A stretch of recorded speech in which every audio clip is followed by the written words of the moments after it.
Hi friends, ಎಲ್ಲರಿಗೂ ನಮಸ್ಕಾರ. Welcome to Aishwarya lunch box. ನಾನಿವತ್ತು ನಿಮಗೆ ಮನೆಯಲ್ಲೇ ಯಾವ ಥರ ಎಗ್ ಪಫ್ ಮಾಡೋದು ಅಂತ ತೋರಿಸ್ತೀನಿ. ಓವೆನ್ ಇಲ್ಲ ಅಂದ್ರೂ ಈ ಎಗ್ ಪಫ್ನ ಪ್ರಿಪೇರ್ ಮಾಡ್ಕೋಬೋದು. ತುಂಬ ಕ್ರಿಸ್ಪಿಯಾಗಿರುತ್ತೆ. ಹಾಗಿದ್ರೆ ಈ ಎಗ್ ಪಫ್ನ ಯಾವ ಥರ ಪ್ರಿಪೇರ್ ಮಾಡೋದು ಅಂತ ನೋಡೋಣ. ಫಸ್ಟು ಹಿಟ್ಟನ್ನ ಕಲಿಸ್ಕೊಳ್ಳೋದಕ್ಕೆ ಅಂತ ಒಂದು ಪ್ಲೇಟ್ ಇಟ್ಕೊಂಡು ಇದಕ್ಕೆ 1.5 ಬೌಲ್ ಆಗುವಷ್ಟು ಮೈದಾ ಹಿಟ್ಟನ್ನ ಹಾಕ್ಕೊತಾ ಇದ್ದೀನಿ. ಸ್ವಲ್ಪ ಉಪ್ಪು ಆ್ಯಡ್ ಮಾಡಿಕೊಂಡು 2 ಟೇಬಲ್ ಸ್ಪೂನ್ ಅಡುಗೆ ಎಣ್ಣೆ ಹಾಕ್ಕೊತಾ ಇದ್ದೀನಿ. ಎಣ್ಣೆನ ಚೆನ್ನಾಗಿ ಮಿಕ್ಸ್ ಮಾಡಿಕೊಂಡು ನಂತರ ಸ್ವಲ್ಪನೇ ನೀರು ಆ್ಯಡ್ ಮಾಡಿಕೊಂಡು ಕಲಿಸ್ಕೋಬೇಕು. ತುಂಬ ಗಟ್ಟಿಯಾಗೂ ಕಲಿಸ್ಕೊಳ್ಳೋದು ಬೇಡ, ತುಂಬ ಮೆದುವಾಗೂ ಕಲಿಸ್ಕೊಳ್ಳೋದು ಬೇಡ. ಈ ಕನ್ಸಿಸ್ಟೆನ್ಸಿನಲ್ಲಿ ಇದ್ದರೆ ಸಾಕಾಗುತ್ತೆ. ಮತ್ತು ಇನ್ನೊಂದು ಟೇಬಲ್ ಸ್ಪೂನ್ ಎಣ್ಣೆ ಹಾಕ್ಕೊಂಡು ಮೇಲೆಲ್ಲ ಸವರಿ ಒಂದು ಪ್ಲೇಟ್ ಕ್ಲೋಸ್ ಮಾಡಿ ನೆನೆಯೋದಕ್ಕೆ ಎತ್ತಿಡ್ತೀನಿ. ನಂತರ ಎಗ್ ಪಫ್ಗೆ ಇಡೋದಕ್ಕೆ ಸ್ಟಫಿಂಗ್ನ ರೆಡಿ ಮಾಡ್ಕೋಬೇಕು. ಒಂದು ಪಾತ್ರೆನ ಬಿಸಿ ಮಾಡ್ಕೊಂಡಿದ್ದೀನಿ. ಇದಕ್ಕೆ 5-6 ಟೇಬಲ್ ಸ್ಪೂನ್ ಅಡುಗೆ ಎಣ್ಣೆ ಹಾಕ್ಕೊತಾ ಇದ್ದೀನಿ. ಎಣ್ಣೆ ಬಿಸಿ ಆಗಿದೆ.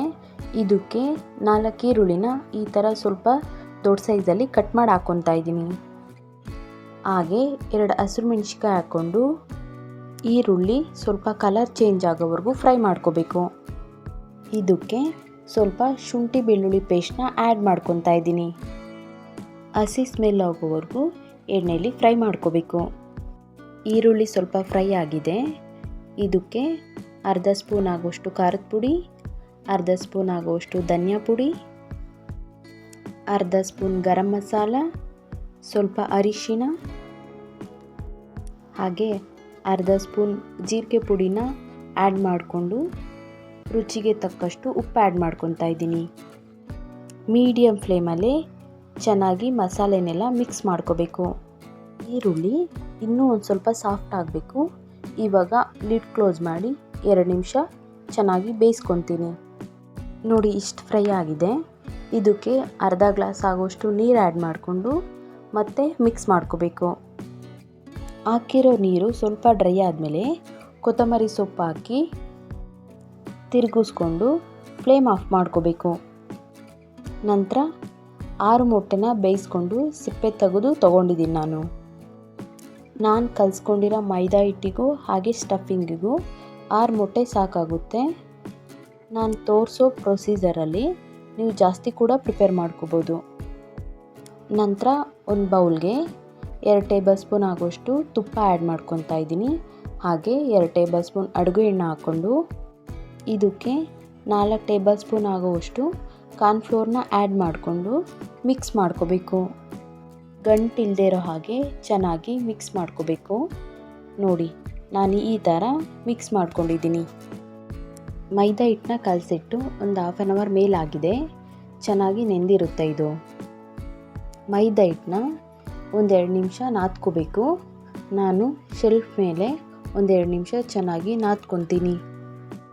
ನಾದ್ಕೊಂಡಿದ್ದಾದಮೇಲೆ ಈಕ್ವಲ್ ಮೆಜರ್ಮೆಂಟ್ಗೆ 3 ಪೀಸಾಗಿ ಕಟ್ ಮಾಡ್ಕೊತೀನಿ.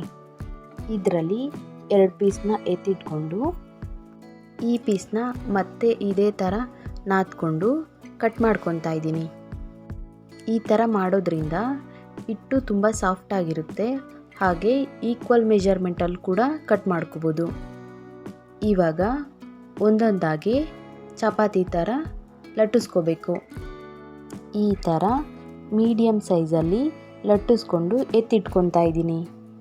ನೋಡಿ, 4 ಚಪಾತಿ ಥರ ಲಟ್ಟಿಸ್ಕೊಂಡಿದ್ದೀನಿ. ಇವಾಗ ಸ್ಟಫಿಂಗಿಗೆ ರೆಡಿ ಮಾಡ್ಕೋಬೇಕು. ಸ್ವಲ್ಪ ಕಾರ್ನ್ಫ್ಲೋರ್ನ ಉದುರಿಸ್ಕೊಂಡು ಇದ್ರ ಮೇಲೆ ಚಪಾತಿನ ಹಾಕ್ಕೊತಾ ಇದ್ದೀನಿ. ಚಪಾತಿ ಮೇಲೆ ಈ ಮಿಕ್ಸ್ನ ಪ್ರಿಪೇರ್ ಮಾಡ್ಕೊಂಡಿದ್ವಲ್ಲ, ಈ ಥರ ಸ್ವಲ್ಪನೇ ಹಾಕ್ಕೊಂಡು ಎಲ್ಲ ಕಡೆ ಈ ಥರ ಸವರ್ಕೋಬೇಕು. ಎಲ್ಲ ಕಡೆ ಸವರಿದಾದ್ಮೇಲೆ ಇದ್ರ ಮೇಲೆ ಸ್ವಲ್ಪ ಕಾರ್ನ್ಫ್ಲೋರ್ನ ಉದುರಿಸ್ತಾ ಇದ್ದೀನಿ. ಮತ್ತು ಇದ್ರ ಮೇಲೆ ಇನ್ನೊಂದು ಚಪಾತಿನ ಹಾಕ್ಕೊತಾ ಇದ್ದೀನಿ.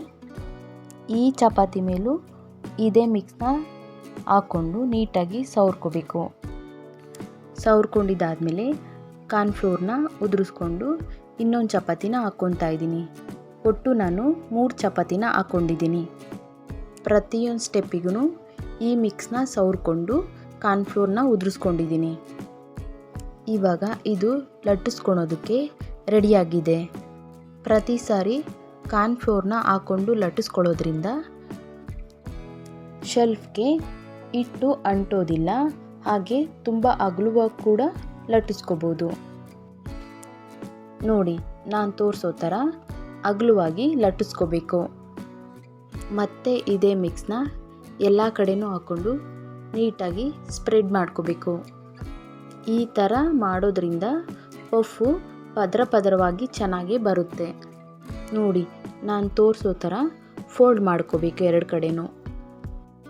ಇದನ್ನು ಲಟ್ಟಿಸ್ಕೊಳ್ಳೋದಕ್ಕೆ ಅಗಲವಾದ ಮಣೆ ಮೇಲೋ ಇಲ್ಲ ಶೆಲ್ಫ್ ಮೇಲೋ ಲಟ್ಟಿಸ್ಕೋಬೇಕು, ಯಾಕೆಂದರೆ ಜಾಗ ತುಂಬ ಬೇಕಾಗುತ್ತೆ. ಫೋಲ್ಡ್ ಮಾಡಬೇಕಾದ್ರೆ ಪ್ರತಿಯೊಂದಕ್ಕೂ ಈ ಮಿಕ್ಸ್ನ ಚೆನ್ನಾಗಿ ಸವರ್ಕೊಂಡು ಸ್ವಲ್ಪ ಕಾರ್ನ್ಫ್ಲೋರ್ನ ಉದುರಿಸ್ಕೊಂಡು ಮಡ್ಚ್ಕೋಬೇಕು.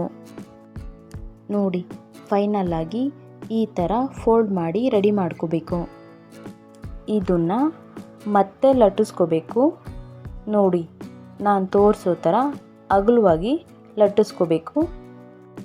ನಾವೇನು ಫೋಲ್ಡ್ ಮಾಡಿರ್ತೀವಲ್ಲ ಅದೇ ಶೇಪಲ್ಲೇ ಲಟ್ಟಿಸ್ಕೊಂಡ್ರೆ ಸಾಕಾಗುತ್ತೆ. ಇದನ್ನು ಒಂದು ಶೇಪಿಗೆ ಕಟ್ ಮಾಡ್ಕೋಬೇಕು. ನಿಮ್ಮಲ್ಲೇನಾದರೂ ಪಿಜ್ಜಾ ಕಟರ್ ಇದ್ದರೆ ಕಟ್ ಮಾಡ್ಕೋಬೋದು. ನಾನು ಚಾಕುನಲ್ಲೇ ಕಟ್ ಮಾಡ್ಕೊತಾ ಇದ್ದೀನಿ. ಇದೇ ಥರ 4 ಸೈಡಲ್ಲೂ ಕಟ್ ಮಾಡ್ಕೊತಾ ಇದ್ದೀನಿ. ಇವಾಗ ಇದನ್ನು 4 ಭಾಗ ಮಾಡ್ಕೊತಾ ಇದ್ದೀನಿ. ಈ ಥರ ಅಗಲವಾಗಿ ಒಂದೇ ಸಾರಿ ಲಟ್ಟಿಸ್ಕೊಳ್ಳೋದ್ರಿಂದ ಒಮ್ಮೆಗೇ 4 ಪಫ್ನ ಪ್ರಿಪೇರ್ ಮಾಡ್ಕೋಬೋದು. ಏನು ಸ್ಟಫಿಂಗ್ನ ರೆಡಿ ಮಾಡ್ಕೊಂಡಿದ್ವಲ್ಲ, ಇವಾಗ 4ಕ್ಕೂ ಸ್ಟಫಿಂಗ್ನ ಇಡ್ತಾ ಇದ್ದೀನಿ. ಹಾಗೆ ಮೊಟ್ಟೆನೂ 2 ಪೀಸಾಗಿ ಕಟ್ ಮಾಡಿಕೊಂಡು ಈ 4 ಸ್ಟಫಿಂಗ್ ಮೇಲೆ ಇಟ್ಕೋಬೇಕು. ಸ್ವಲ್ಪ ನೀರು ತಗೊಂಡು ನೋಡಿ, ನಾನು ತೋರಿಸೋ ಥರ ಸೈಡಲ್ಲಿ ಈ ಥರ ಹಚ್ಚಬೇಕು. ಈ ಥರ ಮಾಡಿದ್ರೆ ಎಗ್ ಪಫ್ಫು ನೀಟಾಗಿ ಕ್ಲೋಸ್ ಆಗುತ್ತೆ. ಎಣ್ಣೆಗೆ ಹಾಕಿದ್ರೆ ಓಪನ್ ಆಗೋ ಚಾನ್ಸಸ್ ಇರಲ್ಲ. ನೋಡಿ, ಈ ಥರ ನಿಧಾನಕ್ಕೆ ಪ್ರೆಸ್ ಮಾಡಿಕೊಂಡು ಕ್ಲೋಸ್ ಮಾಡ್ಕೋಬೇಕು. ಎಲ್ಲ ಪಫ್ನೂ ಇದೇ ಥರ ನಿಧಾನಕ್ಕೆ ಪ್ರೆಸ್ ಮಾಡಿಕೊಂಡು ರೆಡಿ ಮಾಡ್ಕೋಬೇಕು. ಎಣ್ಣೆನ ಕಾಯೋದಕ್ಕಿಟ್ಟಿದೆ, ಬಿಸಿ ಆಗಿದೆ ಇದು. ಇವಾಗ ಇದಕ್ಕೆ ಒಂದೊಂದಾಗಿ ಹಾಕ್ಕೊತಾ ಇದ್ದೀನಿ. ನಾನು ಚಿಕ್ಕ ಪಾತ್ರೆನ ಇಟ್ಕೊಂಡಿದ್ದೀನಿ, ಹಾಗಾಗಿ ನಾನು ಒಂದೊಂದೇ ಹಾಕ್ತಾಯಿದ್ದೀನಿ. ನೀವು ಬೇಕಂದರೆ ಸ್ವಲ್ಪ ದೊಡ್ಡ ಪಾತ್ರೆ ಇಟ್ಕೊಂಡು ಒಂದೇ ಸಾರಿಗೆ 2 ಹಾಕಿ ಫ್ರೈ ಮಾಡ್ಕೋಬೋದು. ಹಾಕಿದ ತಕ್ಷಣ ತಿರುವಾಕೋದೇನು ಬೇಡ, ಸ್ವಲ್ಪ ಹೊತ್ತು ವೆಯ್ಟ್ ಮಾಡಿ ತಿರುವಾಕೋಬೇಕು. ನೋಡಿ, ಈ ಥರ ಸ್ವಲ್ಪ ಲೈಟಾಗಿ ಕಲರ್ ಚೇಂಜ್ ಆಗಿದೆ. ಇವಾಗ ತಿರುವಾಕೊಂಡು ಮೀಡಿಯಮ್ ಫ್ಲೇಮಲ್ಲೇ ಬೇಯಿಸ್ಕೋಬೇಕು. ಮೀಡಿಯಮ್ ಫ್ಲೇಮಲ್ಲೇ ಬೇಯಿಸ್ಕೊಳ್ಳೋದ್ರಿಂದ ಒಳಗಡೆ ತುಂಬ ಚೆನ್ನಾಗಿ ಬೆಂದಿರುತ್ತೆ. ನೋಡಿ, ಇಷ್ಟು ಕಲರ್ ಬಂದರೆ ಸಾಕಾಗುತ್ತೆ. ಇವಾಗ ಎತ್ತಿಟ್ಕೊತಾ ಇದ್ದೀನಿ. ಇದೇ ಥರ ಮಿಕ್ಕಿರೋ ಪಫ್ನು ಹಾಕ್ಕೊಂಡು ಕರೆದು ಎತ್ತಿಟ್ಕೊಬೇಕು. ಇವಾಗ ಏನು ರೆಡಿ ಮಾಡಿದ್ವಲ್ಲ ಅದೇ ಪ್ರೋಸೆಸ್ಸಲ್ಲೇ ಎಲ್ಲ ಎಗ್ ಪಫ್ನು ರೆಡಿ ಮಾಡ್ಕೋಬೇಕು. ನೋಡಿ, ಫೈನಲ್ಲಾಗಿ ಮನೆಯಲ್ಲೇ ಎಗ್ ಪಫ್ ರೆಡಿಯಾಗಿದೆ. ಎಗ್ ಪಫ್ನ ಓವೆನ್ನಲ್ಲೇ ಪ್ರಿಪೇರ್ ಮಾಡಬೇಕು ಅನ್ನೋ ಥರ ಏನಿಲ್ಲ, ಮನೆಯಲ್ಲೇ ಹೆಲ್ತಿಯಾಗಿ ಮಾಡ್ಕೊಂಡು ತಿನ್ಬೋದು. ಬೇಕ್ರಿಲಿ ಎಗ್ ಪಫ್ನ ಲೈಕ್ ಮಾಡಿ ತಿನ್ನೋರು ಈ ಥರ ಮನೆಯಲ್ಲೇ ಮಾಡ್ಕೊಂಡು ಹೆಲ್ತಿಯಾಗಿ ತಿನ್ಬೋದು. ನೋಡಿ, ಈ ಥರ ಪದ್ರವಾಗಿ ಬಂದಿರುತ್ತೆ, ಹಾಗೆ ತುಂಬ ಕ್ರಿಸ್ಪಿಯಾಗಿ ಕೂಡ ಇದೆ. ಹಾಗಿದ್ರೆ ನೋಡಿದ್ರಲ್ಲ ಯಾವ ಥರ ಮನೇಲೇ ಎಗ್ ಪಫ್ ಮಾಡೋದು ಅಂತ. ಈ ಎಗ್ ಪಫ್ನ ಮಿಸ್ ಮಾಡದೆ ನಿಮ್ಮ ಮನೇಲೂ ಟ್ರೈ ಮಾಡಿ ಟೇಸ್ಟ್ ಮಾಡಿ.